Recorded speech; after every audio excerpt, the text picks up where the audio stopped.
भाईजान क्या हाल है? ठीक है। अच्छा, उधर से शुरू करते हैं। मूलियां कैसे लगाए हैं सर? 250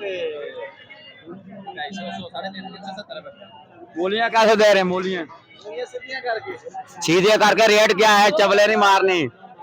और रेट क्या है चबल? रेट हाँ मूलियों का। मूलियां माशाल्लाह आज अच्छी लेके आए, 60 रुपए किलो दे रहे हैं।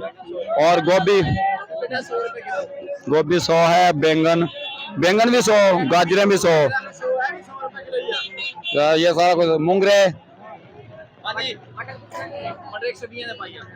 120 रुपए पाओ। मटर अरे बंद गोभी ये वाली 160। मूंगरे नहीं बताया यार। वो 100 रुपए पाओ मूंगरे यार। खीरे कैसे दे रहे हो सर? खीरे 60 रुपए किलो। 60 रुपए किलो है। सही। और सर क्या हाल है? ठीक है। आप आज इधर आ गए हैं यार।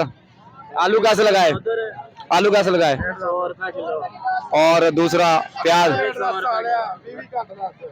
40 रुपए किलो। 100 और ये लहसुन क्या? हाँ लहसुन अदरक 100 रुपए पाई। अदरक 200 रुपए पाई। ये नया यार चबल इंसान खड़ा किया चबले मार। अच्छा मेथी कैसे है? मेथी 100 रुपए किलो। 100 रुपए किलो।